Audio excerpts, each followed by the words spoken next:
The Colorado Behavioral Health and Wellness Summit brought clinicians, educators, researchers, policymakers, and leaders in the field of behavioral health together at the University of Denver. The summit was a collaboration between the Mental Health Center of Denver, the University of Denver, and Envision U, who were gracious enough to invite the Emergency Medical Minute to record the event and share it with you all. Here is Marion Rorke, the Substance Use Resource Coordinator for the City and County of Denver, with Maggie Kauffman, a health equity data analysis for the City and County of Denver, and Jean Finn, a substance misuse manager for the City and County of Denver, with their presentation on strategies for remaining adaptive and agile in response to the dynamic issue of substance misuse. Thank you all for joining us on a snowy morning. We are here from the City and County of Denver Department of Public Health and Environment. My name is Maggie Kauffman. I'm our Health Equity Data Analyst, and we are both here from the Community and Behavioral Health Division at the Public Health Department. My name is Marion Rorke. I'm the Substance Use Resource Coordinator there. So I'm in all the same things she is, and then the Office of Behavioral Health Strategies is my specific office. So we'll just jump in here and kind of talk a little bit about the learning objectives. They were in some of the packets too, so you might be familiar with these. But really today, we want you all to come away with an understanding of, really the importance of using a participatory collective impact approach to trying to connect with hard-to-reach populations, and understanding how to apply strategies to dynamically respond to issues of substance misuse in any community. And we really want to also impart that using a data-driven approach is really important and has really changed the way that we've approached our programming over the course of the last year and a half. So we started our program for substance use in early 2017 and ended up releasing a strategic plan July of 2018, and really wanted to highlight that this wouldn't have been possible if we didn't have support from our mayor and from our executive director. They really helped to be able to pull together leaders from across the city to start addressing opioids and other substance misuse. So another wonderful partner that we have is the Colorado Consortium for Prescription Drug Abuse Prevention, and so we wanted to align with them because they are using a collective impact model that was already being recognized in the state, and so we wanted to align our efforts with theirs. We focus on mutually reinforcing activities and initiative, leveraging funding. We didn't want to repeat things that they were already doing, so we have different things that are specific to Denver that we focus on, but a lot of the things can be statewide, and so we didn't want to really double dip into that. And the consortium had support from their governor, so it really gave us the kind of push to be able to ask our mayor for that support to bring folks together. So like I mentioned before, this led to an opioid response strategic plan. We had multiple sessions where we brought together first just city stakeholders, or city agency stakeholders, and then brought together people from throughout the community, so treatment providers, people in recovery, other community members, to really come up with what is it that we're trying to solve for, and we ended up with 3 overarching goals, which are preventing substance misuse, improving treatment access and retention, and reducing harm. And so we know that this is, we focused on opioids specifically at first because that's really what's in the headlines and what was catching attention and what was going to get people to act. But we wrote it in a way that it's really flexible to be able to change between substances. The titles on some things may say opioid, but when you go back through it and read the actual language there, it's really talking about substance use and behavioral health as a whole. So earlier this year, we initiated 4 action teams that focus on these different areas listed here. So members are all participating on a volunteer basis, which sometimes can make it difficult because everyone has their own jobs, things like that. And none of the chairs are city or department staff, which really helps to show that they have that organizational support for them to participate in this. And it's structured so that these focus on different things in the strategic plan, but that the groups are allowed to choose how they want to address some of the different strategies there. We really wanted people to have their own buy-in and really be able to build up what projects they wanted to focus on their own.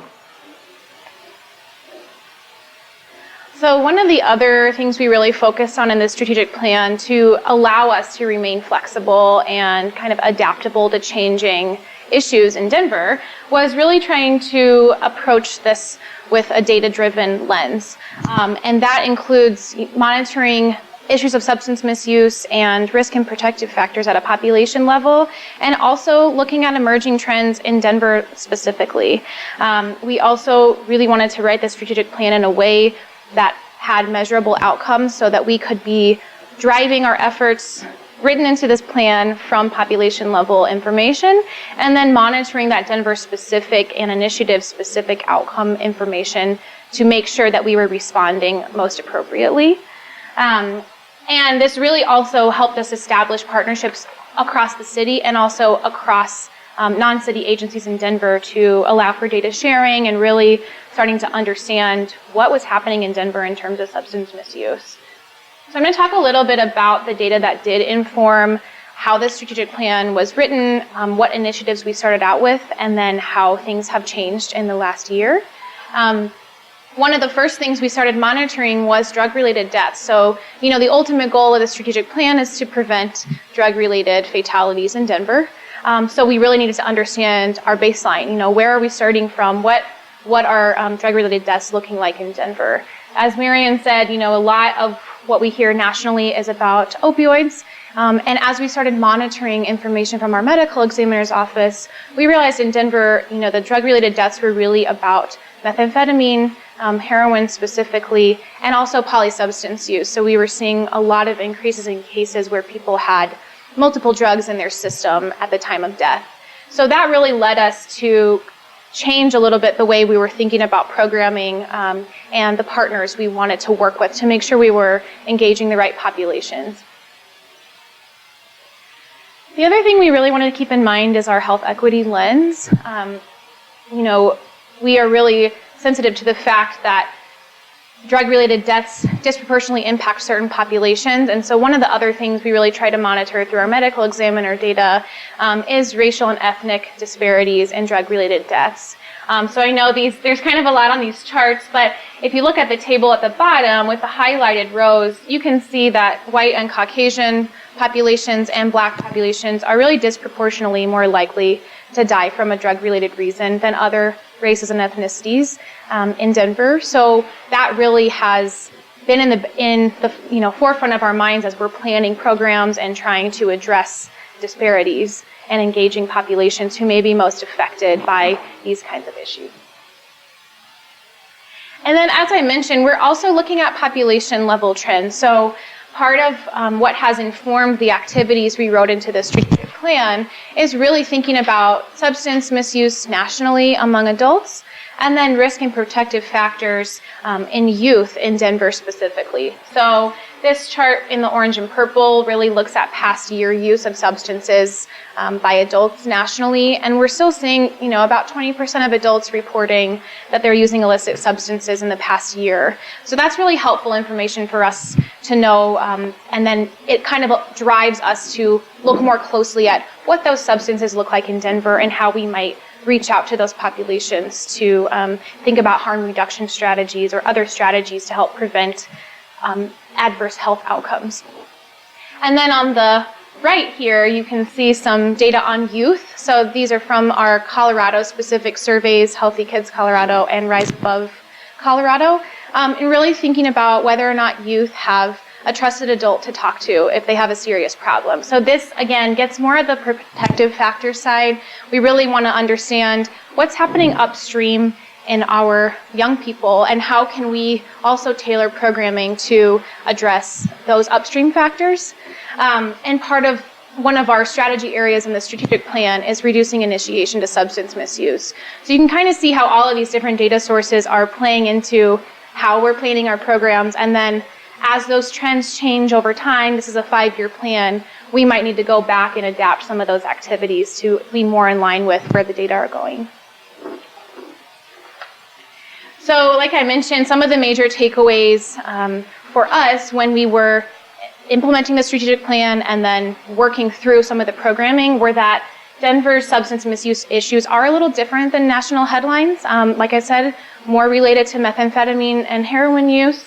And then typically fatalities are involving multiple drugs. So that was a big thing for us to realize, especially when we're thinking about prevention efforts around, naloxone dosage or things that, we want to keep in mind that people are maybe using multiple substances.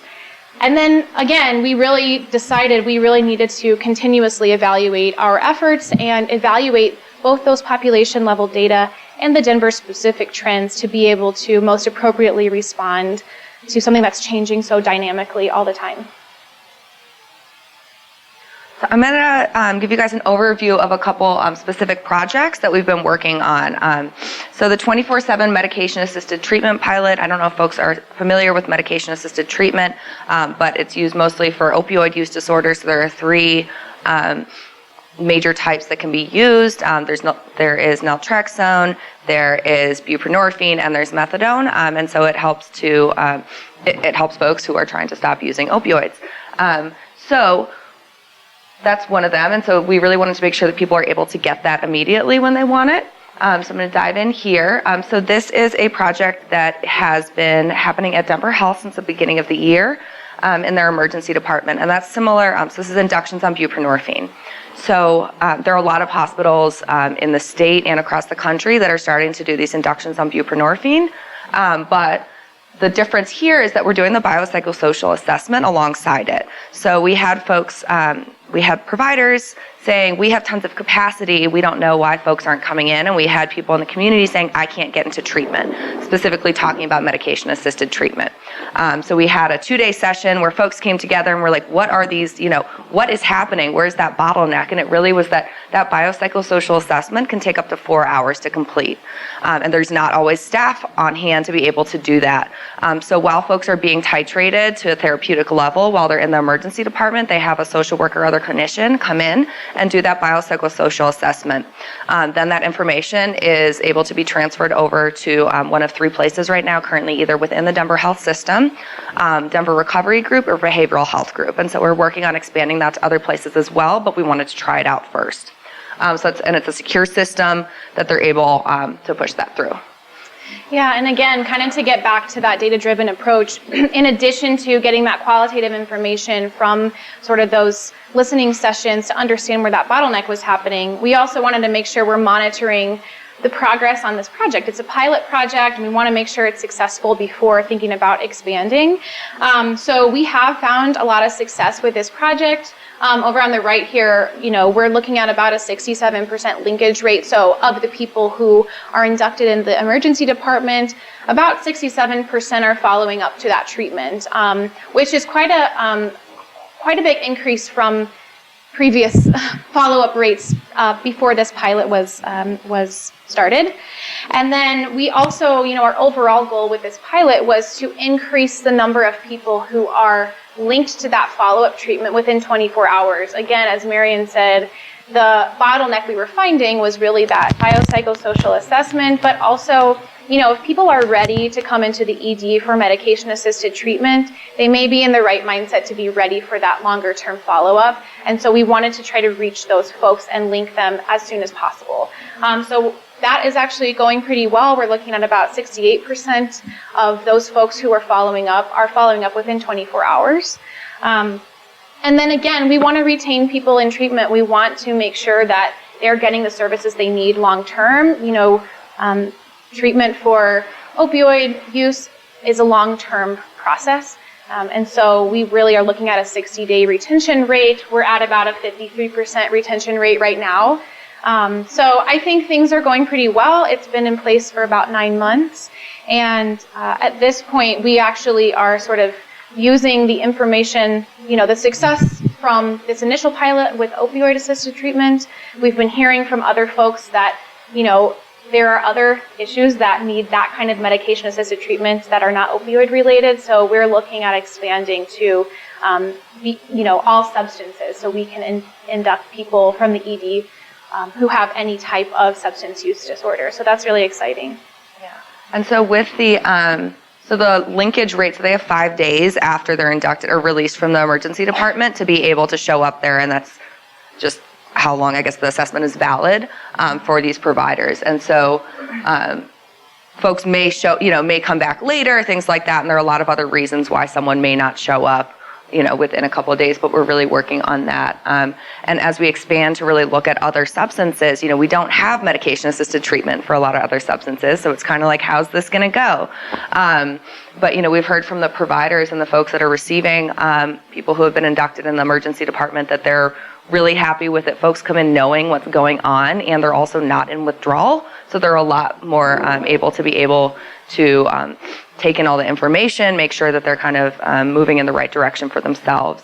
And this is something that folks mentioned. The first thing that we did when we started was this program was a needs assessment with people who use opioids. And we know that if someone says that they want treatment, they need it right then. And 2 days might be too late.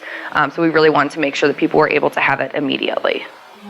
And just one more thing I'll add to that is, as when we're thinking about our strategic plan, our three kind of priority areas, one of them is increasing treatment access and retention, and one is reducing harm. So we're really trying to blend those together to think about how to best serve people without being, judgmental, and being open to really what their needs are at the time. So this is another project that we have going on. This is the fentanyl early warning system. This we received funds from the state that came down through the CDC to develop this pilot project. And the idea here is really to figure out if there were an increase in fentanyl in Denver, a drastic increase, what would we do? How would we get that information out to folks? This is really important because along with the national headlines about things being about opioids, a lot of the stuff driving the deaths in other parts of the country, especially on the East Coast and Ohio, is fentanyl, which is a lot stronger than heroin and other prescription opioids. We have seen some here, but it hasn't been to the same extent as other parts of the country. So we wanted to be able to look at things and say, okay, are we at a critical point where we need to push this information out to folks, and what information do we give to people to be able to reduce the likelihood of overdose and death? Yeah, so in an attempt to prevent those fentanyl-related fatalities and also to prepare for a potential response, to be a little proactive instead of reactive, we're working with several partners across the city and outside the city to really start to understand a comprehensive picture of fentanyl from the most leading to the most lagging. So I'm going to talk a little bit about the indicators that we're using for this early warning system, because I think it really demonstrates how important partnerships are, and also how important it is to look at the full continuum of use. So the most leading, or the most upstream indicator we're using is drug seizures. So we're working with the Denver Police Department and the crime lab. They're testing drugs that they've seized from different arrests to figure out whether or not there are fentanyl in those drugs. We're also looking at whether or not we're seeing illicit analogs. So as Marion mentioned, fentanyl is much more potent and strong than heroin and other opioids, but the analogs, something like carfentanil, is even stronger than that. So we really want to make sure we know if those are coming into Denver and can be able to respond pretty quickly. We're looking at urinalyses. We're working with a diagnostic partner who are testing urine of people who are in treatment to understand what might be in their system.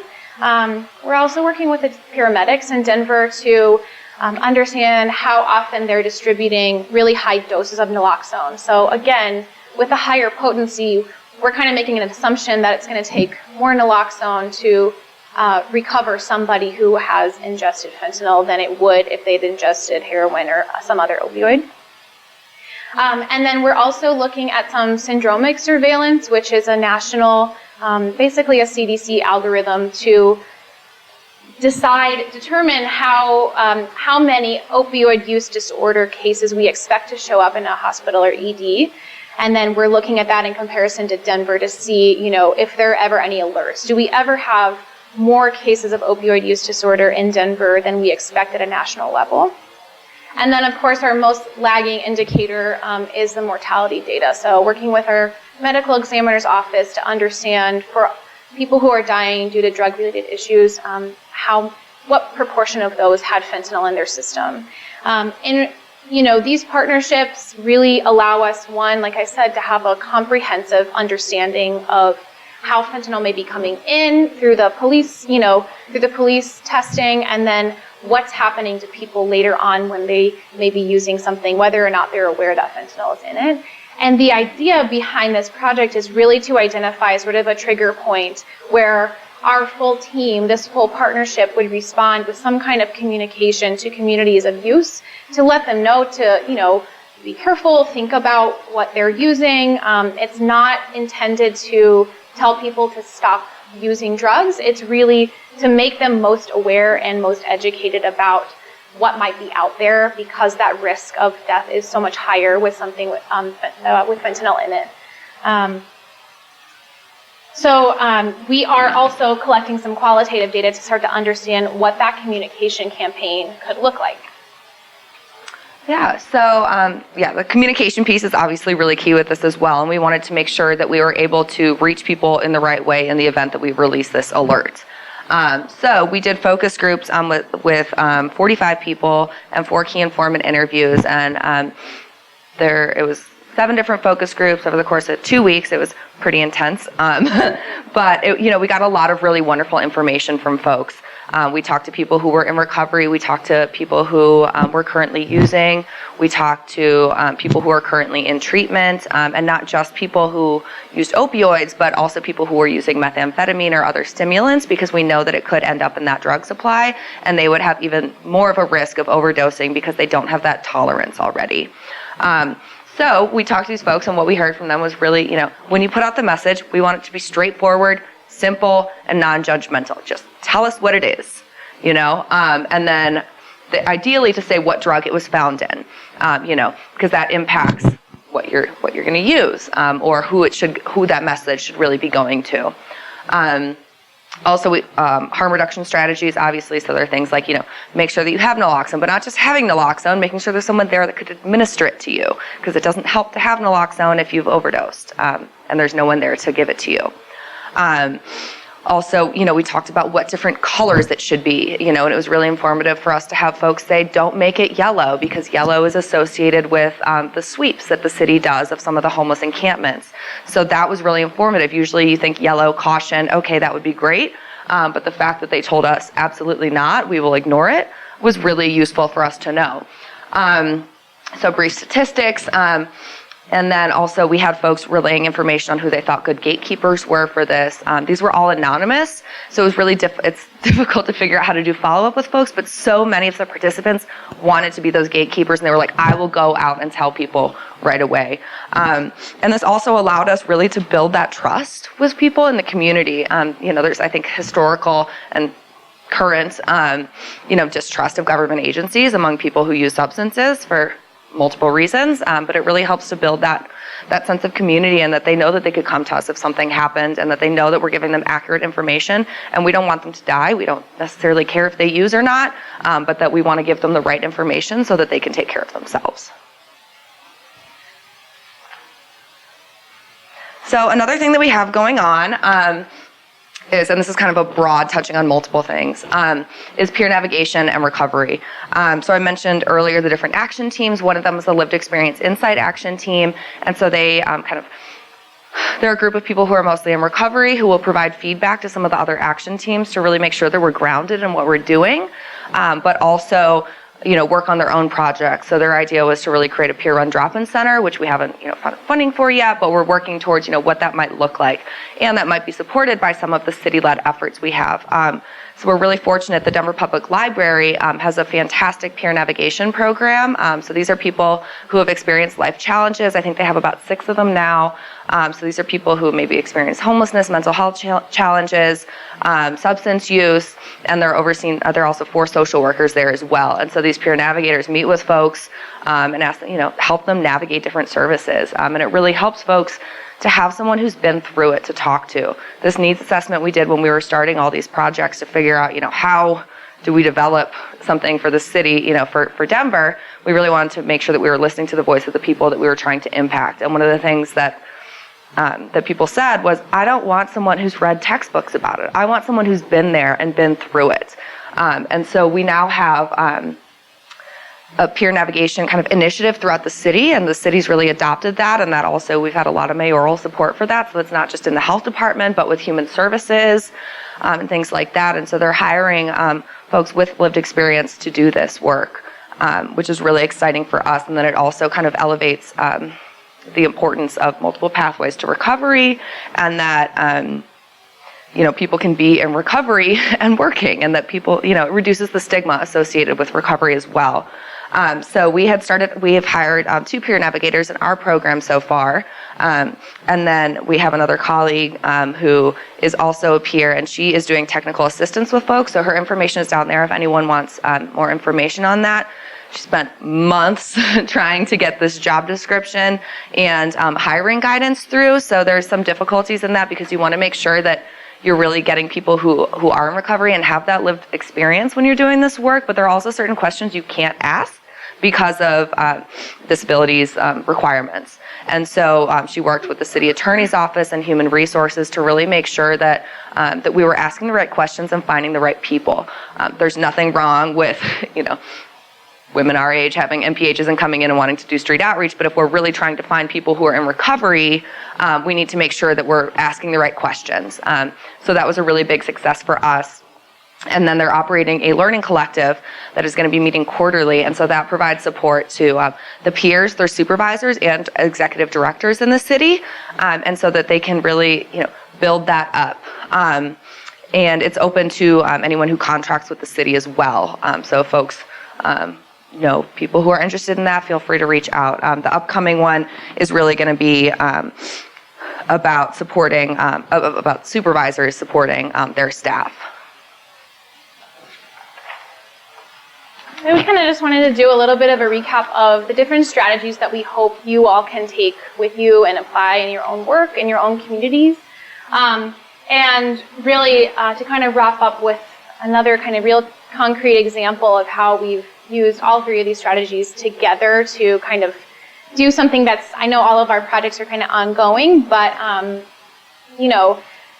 one of the projects that we have started because of the strategic plan, but also completed since the time that it was adopted last summer, is thinking about sharps disposal, so needle disposal around the city.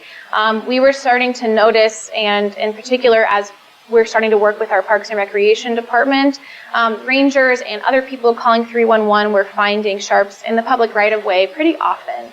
And so we really decided we needed to work with our hazardous waste team through our department as well as our park rangers to try to understand what was going on, why weren't the disposal kiosks that we had available being used.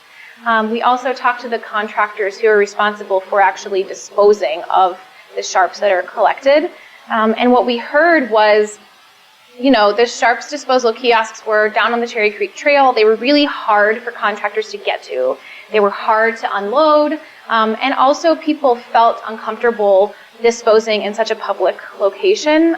There was a lot of stigma attached to disposing in that kind of official kiosk. And of course, there's a number of reasons why people might have needles that they're disposing of, not necessarily always illicit drug use. So I think people were starting to feel some stigma. And we also, had started to think about how we can support the park rangers because they're, finding sharps in places where they're, planting new flowers or, monitoring the trails. And so this led us to not only add additional kiosks, but also move the location. We had a really strong case for, we were finding a lot of trash in the kiosks and they weren't being collected on a regular basis like they should have. And so we've actually now expanded from 1 to 3 kiosks. And they're in 4. Really strategic, we have 4. Just 4. And we kind of were trying to be strategic about where to place them around the city in places where we knew we were seeing, an increase in overdoses, but also from listening to our community of use and our other partners throughout Denver, we really started to think about how to place those in a way where they'd be used effectively. So that's been a really great project, and I think it's one of those things that seems really simple, but actually required partnership with, non-city agencies, with Parks and Recreation, who may not always be thinking about things in a harm reduction type of lens or a way that's really non-stigmatizing. So we built a lot of trust with not only our communities, but also with our other city agencies and how to think about these issues more holistically. So I think kind of the 3 big strategies, both in that project and sort of peppered throughout these other project examples, are really to be flexible and be adaptable to a changing landscape. We know that substance misuse issues can change really quickly, supply chains can change quickly, and communities can really influence the way that substances are used or misused. So again, something like the Fentanyl Early Warning Project, if that use pattern changes drastically, we want to be prepared. We want to be able to set ourselves up for success to make a coordinated response across the city. Again, investing in meaningful partnerships, so either across your existing agencies or even with partners that may be sort of unlikely partners. Even our public works department we're working with all the time to try to figure out, how do we make sure our infrastructure is set up for people to succeed and for people to not feel stigmatized for, the position they're in at any point in their life. And then again, striving to get input from the appropriate populations. We've talked a lot about peer navigation, from talking and listening to communities of use, people in recovery. And as you've seen through these project examples, that's really changed the way that we initially had planned certain projects. And we've been able, through support of our leadership and also because our plan was written in a flexible way, we've been able to change course a little bit, and a lot of it sometimes, over the course of the last year. And this is a 5-year plan, so I'm sure our course will change over the next several years. And we're always looking for ways to make things innovative and, most appropriate for the communities affected, because our ultimate goal is to prevent overdose fatalities and to make sure people feel like they can seek treatment at any time and it's available for them. So with that, I'm not sure where we are in our time, but we wanted to leave plenty of time for questions, comments, or anything like that. But we really appreciate you all taking the time to come in this morning on a snowy day. Alrighty then. Well, thank you all so much for your time today. I appreciate you coming. If you enjoy the Emergency Medical Minute, please help us out by rating us on iTunes. For more free medical education, follow us on Facebook, Instagram, or Twitter. Make a donation and subscribe to our newsletter at emergencymedicalminute.com.